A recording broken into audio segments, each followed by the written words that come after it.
Good afternoon. Welcome to the Energy and Construction webinar series.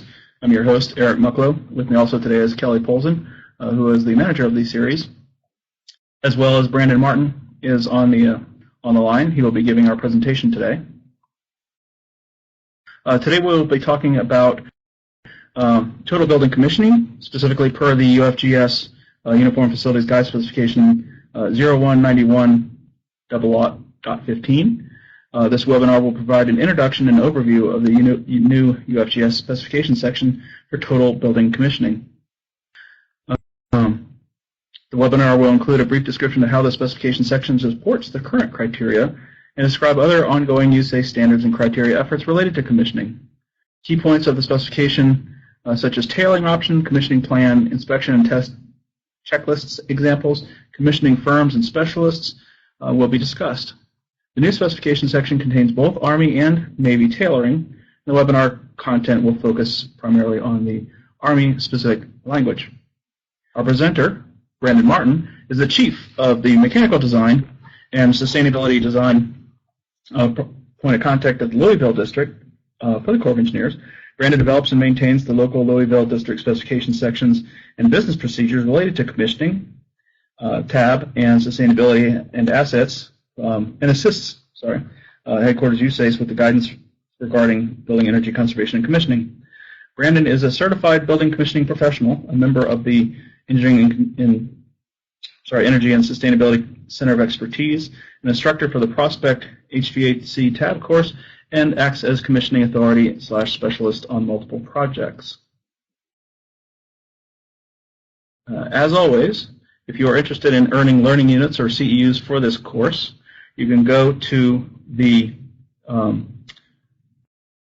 Mercy site, we call it, the webinar site. There it is. Website is on the screen, mrsi.erdc.dren.mil/sustain, and download the quiz associated with this webinar. Submit the answers to your quiz to the email address at the bottom of the screen, s_ewebinar@usace.army.mil, and assuming you got the questions answered correctly, you will receive credit. If you send it along with your AI number, if you have one, then we will register your credit with American Institute of Architects as well. With that, I will now load the presentation and turn it over to Brandon Martin. I'm Brandon Martin, Mechanical Chief at Louisville District. Work on a lot of projects on the commissioning side. I help maintain specifications, those kinds of things, and I'm pretty vocal about guidance regarding commissioning and get involved in the Energy and Sustainability Center of Expertise for commissioning.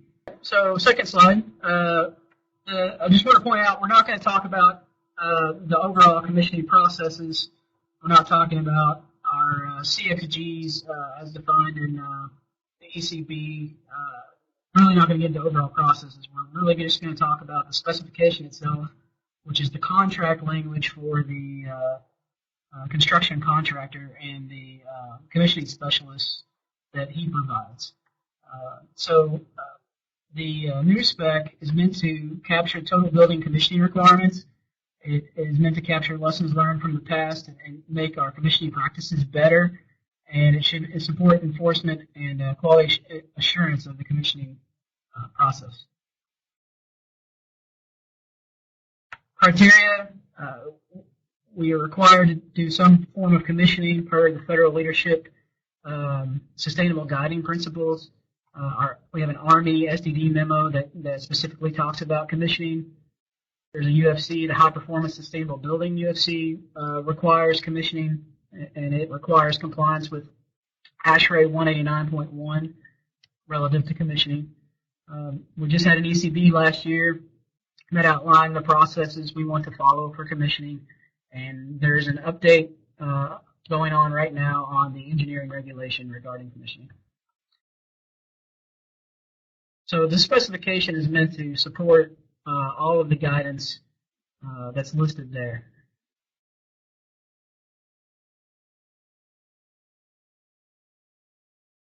Okay, this specification is applicable for new construction and major innovation. In case of minor innovation, this specification may be quite a bit of overkill, so somebody that knows what they're doing, somebody that's involved in commissioning for your districts or your installations, should really take a look at the spec if they're looking at minor innovation and see how they want to pare it down to fit those scenarios. It applies to Army, Air Force, and Navy projects. It does not apply to NASA projects. NASA has their own commissioning spec.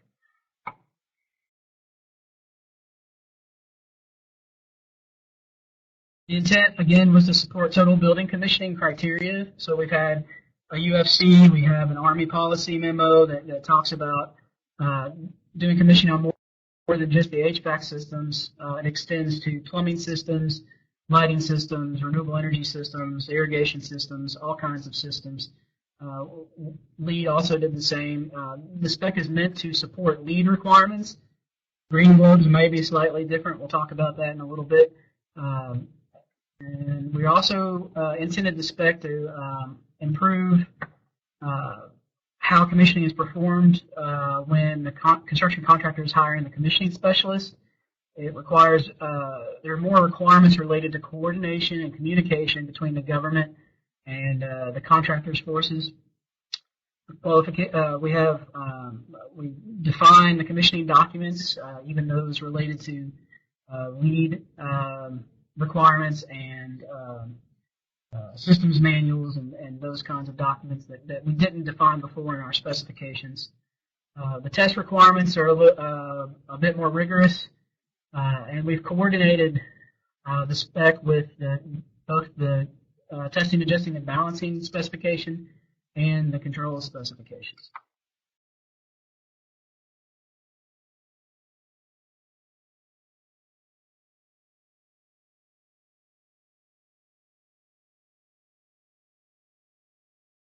The team that developed it, including myself, also Tom Jameson at headquarters was heavily involved. We had a acceptance engineer with NAVFAC, Naval Facilities Command. He provided a lot of input on this specification. There's a lot of Navy requirements. If you tailor it for Navy, the spec grows by several pages. The checklists actually come from Tom Norris. They're very detailed, and we're glad to get that contribution from him. The team also included review by folks in the Energy and Sustainability Center of Expertise for commissioning. It included coordination with the Air Force. They provided comments, and NAVFAC also provided comments, and then other people within USACE provided comments. And we took all comments seriously, incorporated what we could. It was a little bit of a challenge, as many of you may know. Commissioning can be done many, many different ways. Everybody has a different way of looking at commissioning, and so this will not be perfect for everybody. We hope it's the 90% solution for most of you, but we realized we couldn't make everybody happy. So just realize that as you go through here, there are things in here that you may disagree with, and but we looked at all sides that commented. So. In fact, I'll admit I'm not on board with 100% of it myself. So, quite a bit of compromise. Other projects going on. There's an update of ER 11.10.345.723, which is the system commissioning.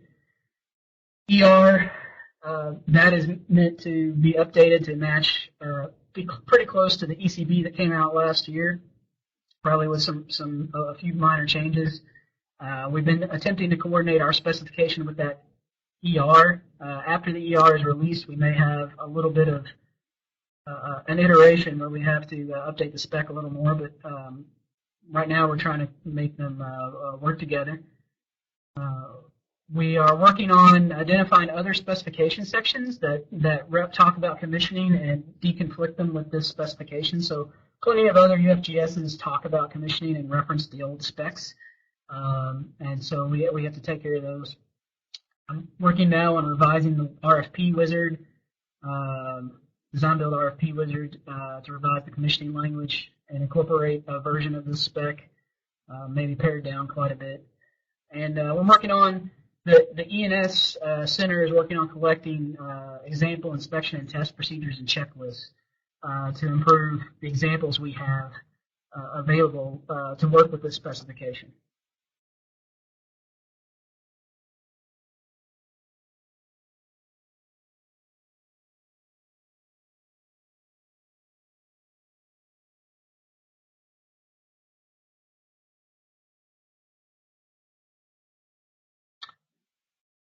And again, as I already mentioned, this spec was developed by the Army. We had a heavy collaboration with the Navy, and the Air Force also provided a review and comments.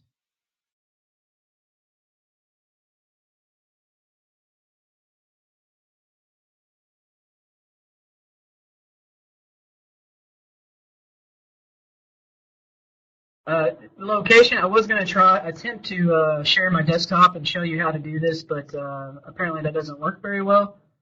So here's the slide. You'll go to Whole Building Design Guide, wbdg.org. There's a popular links section to the lower left. It'll have Unified Facilities Guide Specifications link. When you go there, find the spec number. It'll have a specs intact file, and it'll have a PDF file. We'll talk about specs intact in a bit. There's also a link for criteria change requests. So the only way to get this spec fixed, if you see anything wrong, is to click that link and submit a change request. If you see something you think needs to be different, you disagree with how something's done, there's language that's messed up, whatever it is, that's how you would influence the future updates of the specification.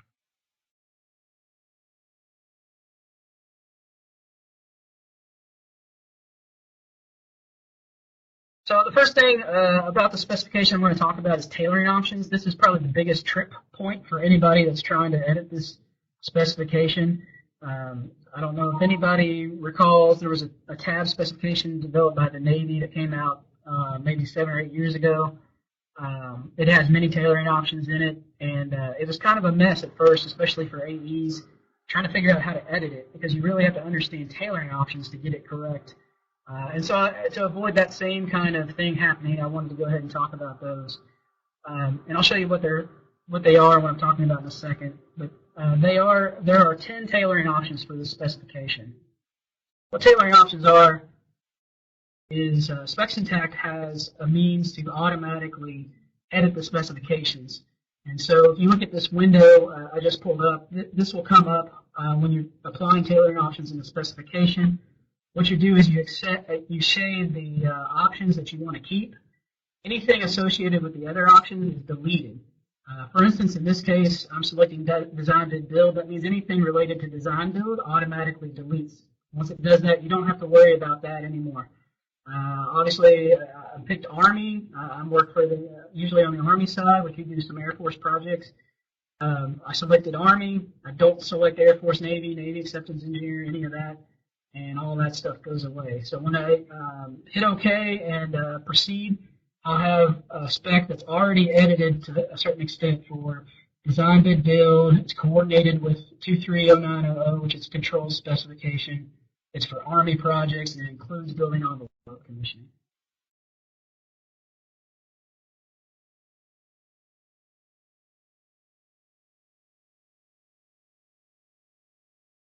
Here are some of the tailoring options. Again, design build versus design bid build. The spec is meant for both.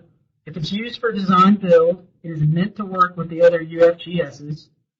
So if it's going to be used, the contractor would have to require that either those other specifications are going to be used by the designer, or they have to be embedded in the design build RFP somehow. If that's not the case, there will be some heavy editing that the RFP preparer will have to do to get this spec ready to go. We're also working again on the wizard. If you're using the Army design build RFP wizard, we're working on a spec to work to go with that also. But that'll be a whole separate effort. There's an option for building envelope commissioning. Some districts or some entities, they want to handle envelope commissioning themselves, use a separate entity. Maybe they feel like the efforts required by the air barrier specification and the pressure testing specification are sufficient.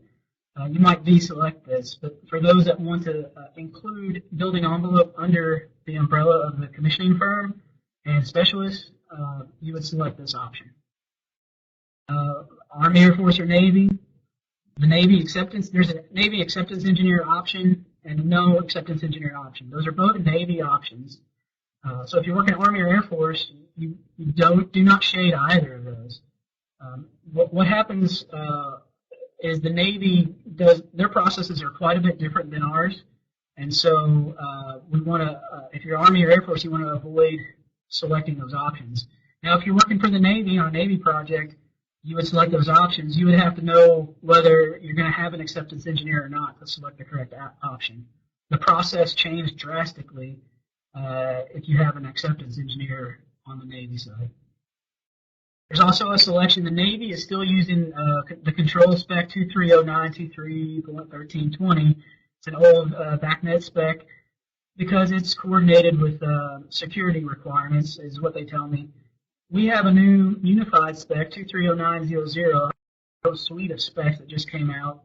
So the spec's also coordinated with that. So depending on which of the options you pick, your spec will then be automatically tailored to work with one set or the other of those control specs. I'm going to recommend using SpecSyntact when editing because it does the automatic editing for you to a certain extent. If you're going to edit outside of SpecSyntact, it's going to be a lot more difficult. Then it doesn't do the automatic tailoring. You have to be able to identify the requirements that fit your particular scenario. So if you're trying to do this in Word, it's going to be very difficult. I'll give you an example. These are hard to see on the slide. Sorry about that. But what these arrows are pointing to are tailoring tags. And that's how SpecSyntact knows that a certain option is for a specific tailoring option. So when trying to edit this in Word or something like that, you have to be aware of those tags, and it'll tell you exactly what those requirements are for. So anything within those tags, if you look at the top, there's a tag right before the paragraph number, and then it ends right after the paragraph ends here. And anything in there belongs to a tailoring option. In the top case, it's the Navy Acceptance Engineer option. The bottom case, it's building envelope commissioning. So editing outside of SpecSyntact makes it tough. You've got to pay attention to those tags. By the way, SpecSyntact is free software, I believe. You can get that online, and I think Whole Building Design Guide may even tell you how to access that. I'm not 100% sure I'm telling you correctly, but I believe that's the case. But it is free software. It's open to the public also. The PDF version, so after hearing that there's all these tailoring options, the PDF version on Whole Building Design Guide is going to show you all the language. No tags will be shown. It'll just show you all the language. So it's going to be confusing when you look at the PDF. Here's an example that'll follow.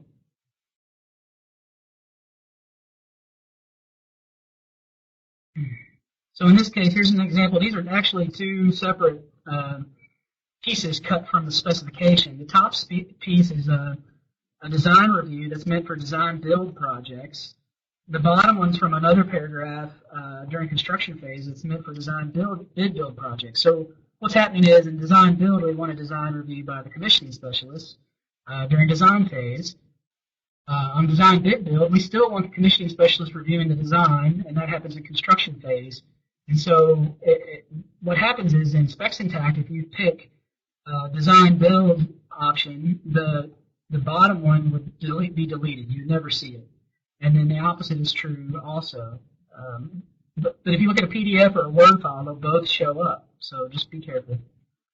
Okay. Another example here of something that's different. If you look in the PDF, I talked about Navy acceptance engineers. When there's a Navy acceptance engineer in a project, they actually perform functional performance tests before performance verification tests. Normally for Army, Air Force, that's the opposite. And Navy projects without an acceptance engineer would be the opposite. But if you look at this in PDF or in a Word file, you're going to see both ways. It'll actually contradict itself if you leave it as is. It says they're both it says performance verifications before functional tests, and then it also says functional tests are before performance verification tests. Again, be careful with editing. I think I've stressed that enough at this point. Submittals, just something to be aware of. I didn't know this before working with Huntsville on getting this specification published, but I guess now the requirement is that in the submittal paragraph, all we do is list the name of the submittal and whether it has to be approved or not, or if it's for information only, and what office reviews it. There's no description of how many copies and when's it due and that sort of thing at this point. All that information is in the body of the specification. So just some gotcha I found out about that I just want to let you guys know about. I actually prefer it the other way because I feel like in the field it's easier to look at a spec in the submittal paragraph and find when something's due and how many copies and what are they hard copy or electronic if they're in that submittal paragraph versus buried in the spec. So it's like another step someone has to go through to find the information. I know the field offices have plenty to do besides sit there and search through specs to find that kind of info. But here's an example of where a submittal requirement shows up in the body of the specification in the technical paragraphs. This one's talking about how many copies to provide and when to provide them. So.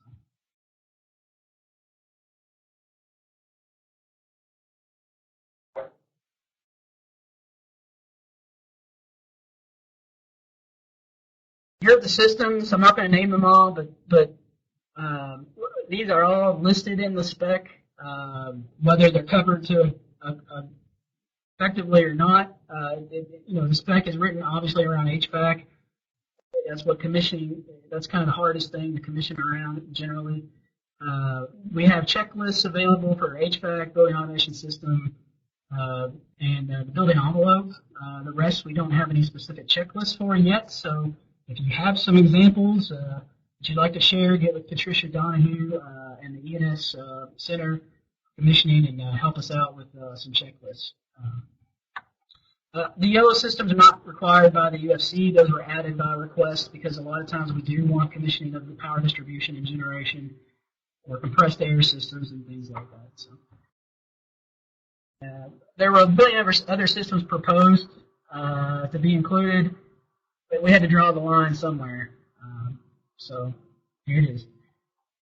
We do have, again, checklists. New checklists are welcome. Those are some links to where you can go to start talking to somebody about providing examples. Okay, so the way inspection test procedures or checklists work. So these are pre-functional checklists, which is the inspections. Functional performance test checklists, integrated systems test checklists, and building envelope inspection checklists. Those are all to be developed by the contractor's commissioning specialist in this specification. There's examples located online. I'll show you the link in a minute. The examples show a level of detail that they have to match. They do not have to match the actual format shown. The specification does have language that says what kind of sections they have to provide and information they have to provide. So there is contractual language that describes what has to be in those checklists.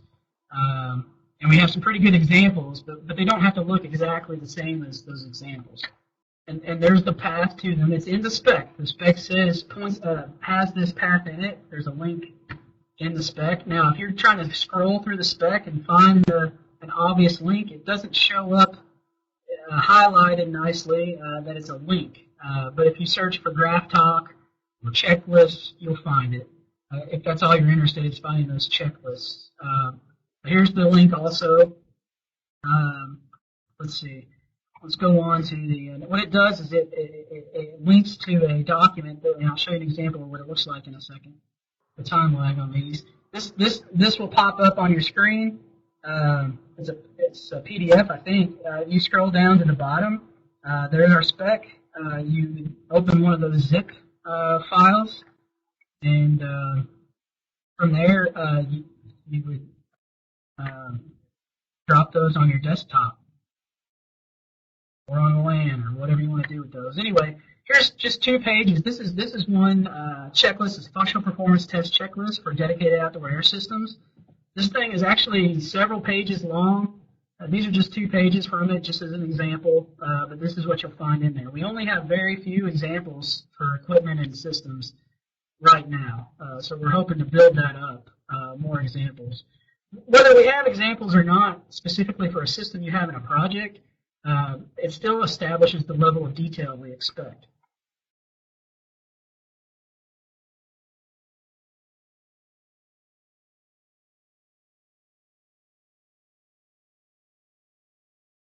Okay, we'll talk about firms and specialists. The commissioning firm has to be a first-tier subcontractor of the general contractor. They can't work for the mechanical contractor. They should not work for the AE, the designer. They should not work for the tab agent. They shouldn't be an employee of the tab firm. They're separate. They should be certified or have a lead commissioning specialist that is certified. And we allow ACG, which is part of AABC. Is that right? Am I saying that right? Associated Air Balance Council. Yeah, AABC.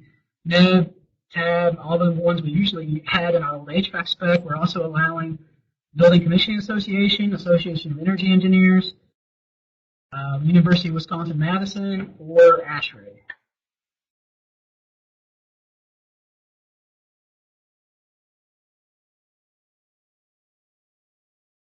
They also, if they meet the requirements for a pressure test agency in 070523, the pressure testing spec, they can act as that pressure testing agency. And if they meet the requirements for the inspector or thermographer for the air barrier and the related specs, they can perform those roles also. They don't have to have separate firms for all of those. The lead specialist has to be certified. By lead, I'm not talking about LEED. There's a specialist that leads all the work, oversees all the work on the project. That person has to be certified. And they're our primary POC. They're the person we talk to about commissioning on the project. We'll talk about communication with the government in a moment. So that we actually require a technical specialist. So the lead commissioning person is not going to be able to cover all mechanical, electrical, plumbing, everything in the project, building envelope. What we do is require specialists for this. So we have a mechanical specialist. They have to be certified by one of the commissioning, either a commissioning certification of some sort. The electrical, we're requiring NETA or NICET. So they're a technician, basically, to do the work. And then building envelope, right now we're requiring a registered architect. I can already feel the pushback coming on all this, but that's what it is at the moment.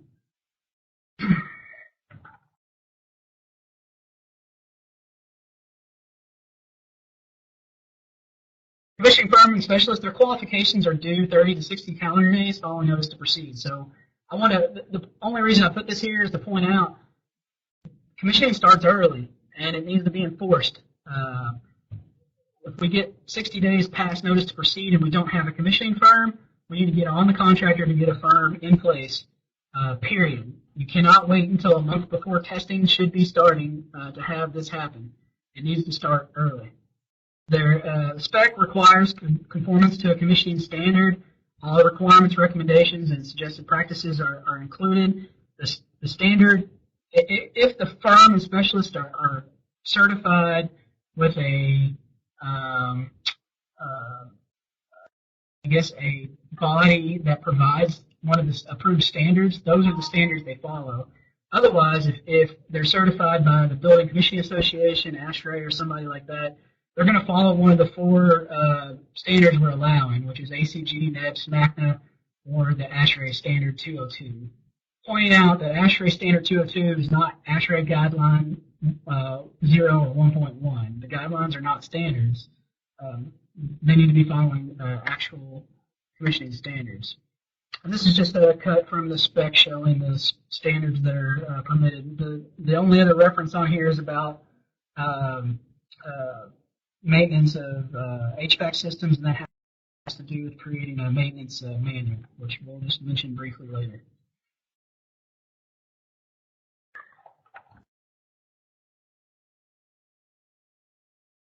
There is a very short paragraph in this about party sustainability certification, which is LEED or green loads. And the specific requirements of the specification should cover anything you need for LEED explicitly.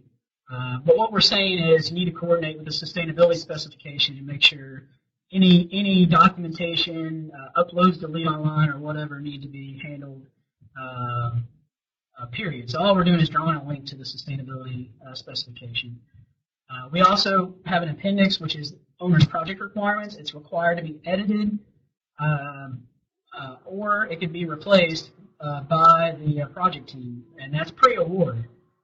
We should never have, post-award, a design-build contractor telling the government what we want them to build in a document. We should have already told them in a document what we want them to build. If we're writing an RFP with requirements that say, here, build this, we should already have an owner's project requirements document that says, here, build this. So kicking that down the road is pretty ridiculous. And so we need to make sure the OPR is complete pre-award.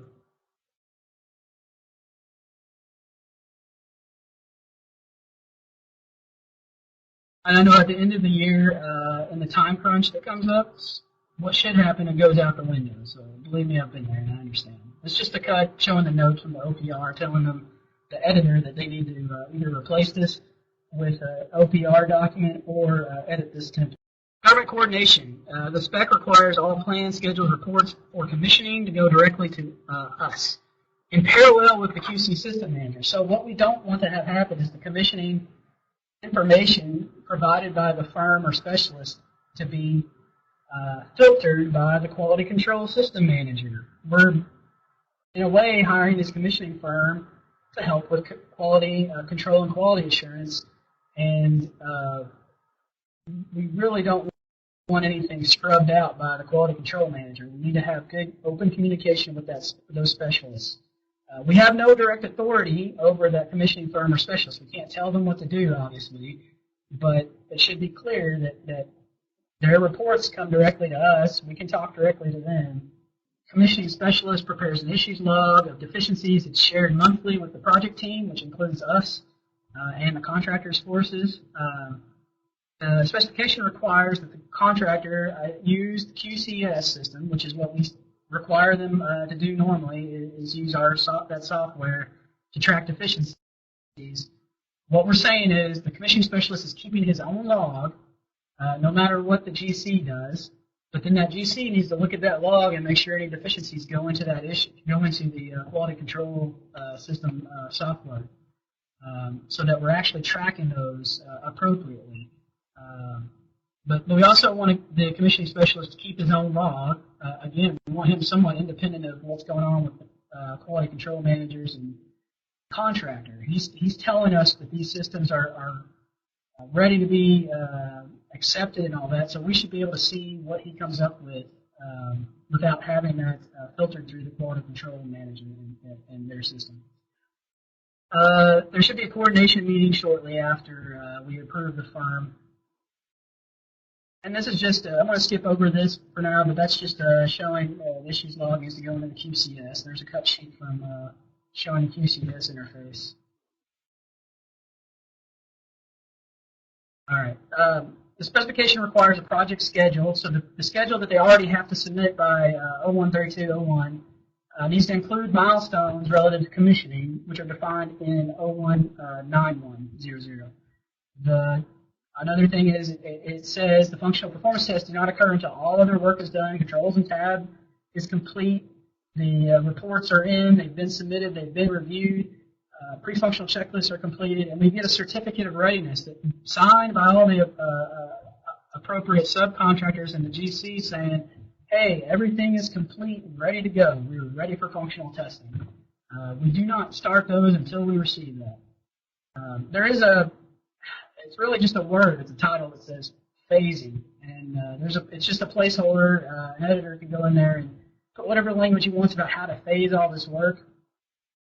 That's different from case to case, so I didn't want to try to do that for all projects. It's just an example of some of the milestones.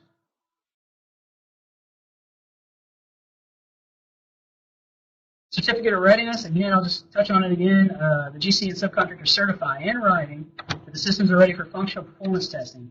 All the reports and checklists, which are also listed in the paragraph in the spec that go with that, need to be attached to it. So even though we've already gotten the tab report, already gotten the PDT report, and whatever other inspection checklist and report, they also need to be attached to this certificate. It's basically proof that, yeah, we're ready for functional testing. If they're not ready at the time, if the functional performance tests, they're not ready for those tests when we show up after that certificate of readiness has been signed, they've basically lied to you. You have proof. They signed something that said they were ready. So, no sympathy.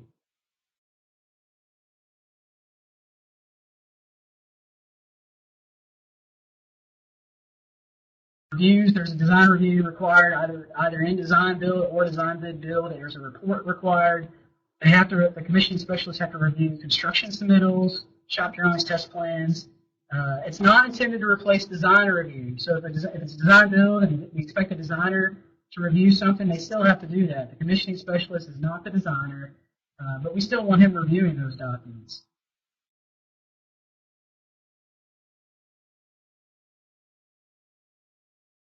They review the tab report and they witness field acceptance testing for the testing, adjusting, and balancing. They also review the control startup and performance verification test procedures and reports.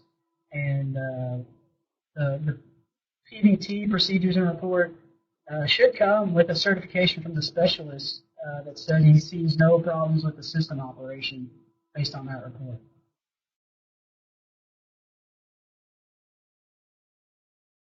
A commissioning plan is required.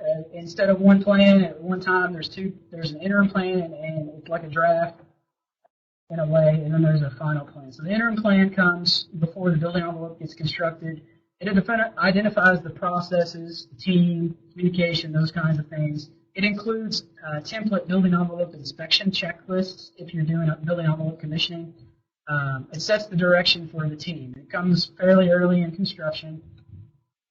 And then we're going to follow up with a final plan. I know that's not on your screen yet, but a final plan that includes pre-functional check and functional performance test checklists completed or ready to go for the project. That comes 30 days before they start pre-functional checks or inspections.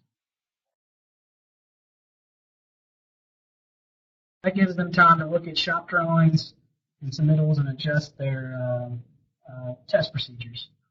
Again, inspection precedes testing. The pre-functional checks are the inspections. All other tests from other sections should precede functional performance tests. Functional performance tests should be the last tests you do on the projects. There may be integrated systems tests when you have multiple systems that interface, and that may follow functional tests. We require testing all sensors, control responses, safety, interlocks, operating modes, sequences of operation, capacities, lighting levels. We got language in there about this. So when you look at construction, the checklist for testing, they should reflect that. They should reflect a complete testing effort.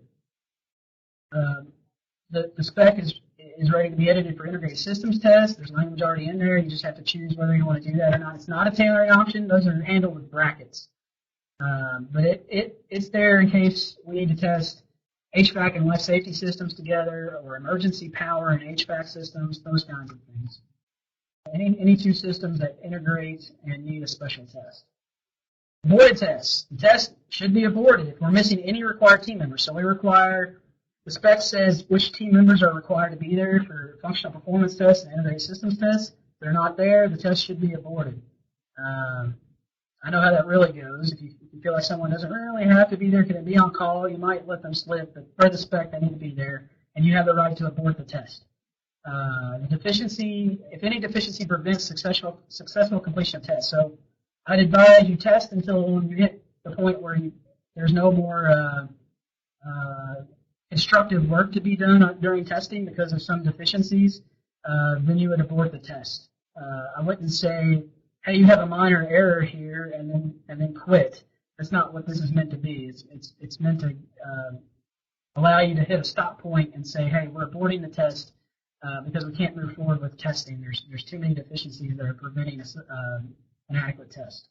All right, the contractor, it says in the spec, they will reimburse the government for costs associated with retesting due to their test failures or due to aborted tests. So The test failures and aborted tests are things caused by the contractor that are then causing the government to have to incur costs to come back later and witness tests for. And those costs could include salary, travel, per diem. And what I would recommend is actually showing some amount per day, per visit, however you want to show it, that shows what penalty would be accrued for retesting. That makes it a lot easier to enforce if you say, hey, it costs $5,000 a visit, or whatever the number is. Okay, HVAC testing, there's some specific requirements that talk about how to simulate conditions, what are the sample strategies, those are set by the editor. Seasonal test requirements. The spec allows the editor to either require a full load test when the building is occupied, so after the building actually gets occupied, you can set the spec to require a full load test. I'd say that's only for critical situations or when that's really necessary. A lot of times it's not, so it's up to the project team to decide if they're going to do that. Sample strategy. Here's an example for design bid build. You would set the sample size for any item of equipment or system. And so fill in that template, create a new systems and all that in there. Or for design build, we actually are just requiring 100% because it's very hard to write enforceable language that involves sampling. Say you want to do 10% of variable air volume terminal units. I could say that, but then I'd have to list every piece of equipment you could do that for. So it gets kind of crazy. It's cleaner to require 100% on design build. It does allow the editor to include post-construction endurance tests. So that, the project team has to decide if they can support that, whether contractually or with the funding available. It requires systems manuals and commissioning reports to be updated post-construction based on any work that's done. So if you have an endurance test, something goes wrong, something gets fixed, or there's some changes made to the system after construction, that paragraph requires them to update the relevant documentation. There's a training plan required, and rosters are meant to be submitted. The systems manual is required to be submitted. It has to have a basis of design, single line diagrams for the project, as-built sequences of operation, as-built control set points, recommended sensor and actuator calibration, recommended retesting. So if they recommend you retest, do functional testing again at some point, that's what they're saying. And equipment warranty information should be included in that. This is not an O&M manual. O&M manuals have, this is how you maintain and operate a boiler. This is how you maintain and operate a chiller. This is about the system and how the whole system operates together. Okay, the Army specifically requires maintenance service life plans per ASHRAE 189.1.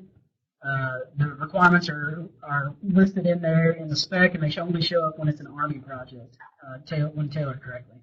Mission report requirement, all the checklists should be in there, a summary, any outstanding deficiencies, and then a lot of the backup reports and information. All right, so there's my contact info, Tom Jameson at headquarters. That's his contact information. Tom Jameson is the proponent for commissioning at headquarters. He's someone to talk to. I have no authority to change the specs, so if you send me an email or questions, I can answer questions and talk to you intelligently about the spec, but just realize I can't change it myself. Any changes would have to go through that criteria change request process, which is the link I showed you earlier in the presentation. With that, I'm finished with the presentation. I guess, Eric? Okay, this is Eric Mucklow again. What I'll do is, if you have questions, there's a text box in the lower right-hand corner. Enter your questions in there. I will read them aloud for the sake of the recording, and Brandon will answer them. I see we've had a good sidebar going on about cost information. This webinar is primarily about the guide specification. We did have a webinar last year about that ECB 2015-6. It did not get recorded, so perhaps we'll look into having that one again. So the first question we have: does the spec meet LEED LEED EA Credit 3, which requires independent third-party commissioning agent? Okay, so the specification is meant to, it meets all the requirements for total building commissioning, which all the activities required for lead EA Credit 3 are included in the spec.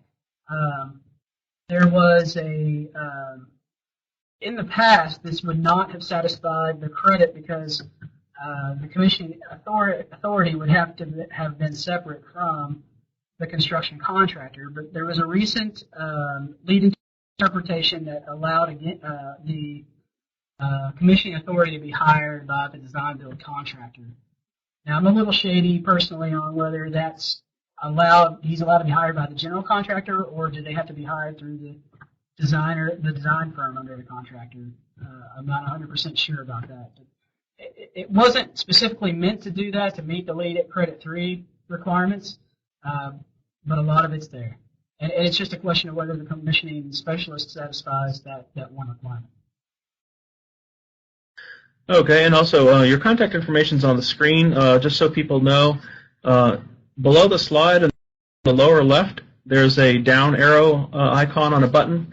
You can click that button and download a copy of this presentation. When you click that button, you'll see two files. One will be the introduction slides that will have the site to the webinar, the sustainability website, and the with the quiz and the email address for that. And then the other document will, of course, be this PowerPoint presentation that Brandon's speaking from, and that has all the information that he presented, as well as this contact information as well. So next question, the prior USACE webinars on total building commissioning indicated that our standard process documents, such as the SRET reports, could serve as the OPR, and that the design analysis could serve as the basis of design. Is the intent to roll these documents? And then I think it got cut off. Do you understand the question, Brandon? Or Mark? I think so. Okay. Yeah, I understand the question. If the SRET report or an RFP or whatever includes all the requirements that should be in an owner's project requirements, it can probably stand in as the OPR. Really, it's what will GBCI let you do when you certify under LEED or green globes. So if it meets those requirements, that's fine. And the design analysis also. Often the design analysis, because nobody's specifically tailoring it for LEED, it sometimes falls a little short. So you got to watch that. But if they meet those requirements, those are acceptable. What I would suggest on the OPR, if you're using it design build and you want to use RFP requirements in the OPR, I'd still develop an OPR document and just reference specific sections of the RFP, so people don't have to hunt down those requirements. Okay. Yeah, just keep to remind people, the chat window, the text box is very limited in how much text it'll pass through. It'll let you keep typing, but then just cut off everything, so try to keep your questions short. I should have mentioned that earlier. Now, going back, there was a question that I think it was answered, but I want to make sure that somebody was asking, what is the acceptance engineer? Is that a Navy-only thing, or is that something that we can discuss? Yeah, that's a Navy-only thing. So on some of their projects, they bring in an acceptance engineer, somebody that works for NAVFAC who's trained specifically to do this, and their process becomes totally different. They actually have the contractor do all his testing, including functional performance tests. But they don't do PVT, the performance verification test of the controls, until after all that's done, and that's when the acceptance engineer comes in, and they pretty much lead that effort themselves. So the government's basically leading that effort. And it's almost like everybody get out of my way when they work type of situation. So it's totally different from the way the Army and Air Force is approaching it. And also, when the Navy's doing projects without an acceptance engineer, they want it to be done the same way we're doing it. So it's a special situation. Kelli followed up for the sake of the recording that the commissioning agent may be a qualified employee of the owner, an independent consultant, or a disinterested subcontractor of the design team. I don't see any other questions. We've got about 3 more minutes. If there's any final questions. The second, again, I want to thank everybody for coming. We had over 100 people online today, and it was very informative, and I went through a lot of slides. I want to thank Brandon for putting this on. Hopefully we'll have the recording. It takes a couple weeks for the recordings to get processed on the DCS server, and then we get them, and then we have to do any editing and upload them from there. But once that happens, in 2 or 3 weeks, they should be online, and that would be available for viewing. There's a link in the meeting announcement to that site. Oh, apparently I missed a question. There was a question about coverage of the power distribution transmission. Let's see, where was that question? Could you repeat the question? I see it. I can read it out. Are the highlighted systems such as power generation and distribution covered in the specification, even though they are not covered in the UFC, and are there checklists provided for those systems? Power generation and distribution is listed in the specification. You can either use it or not. I mean, this has to be edited for every particular project. So you may or may not want to include that under your commissioning umbrella. If it's a medical project, they would want that under the commissioning umbrella. If it's a very complicated project, they may want to do that. But there are no checklists right now for that. Like I said, the only ones we have available are a few HVAC and building envelope checklists. So anything you have that you can provide example-wise to Patricia Donahue and the Energy and Sustainability Center of Expertise would be greatly appreciated. Okay. I think that was our last question. Again, I want to thank Brandon for coming today. I will leave this window up for a little bit so that people can click on that button in the lower left to download the presentation if they need to. That might take a few minutes, so I'll leave the room open for a few more minutes afterwards. Again, Brandon and Tom Jamieson's contact information are on the screen, as well as being in that PowerPoint presentation. So I will stop the recording now and wish you all a wonderful weekend. I hope you all have a good 4th as well, and see you next time.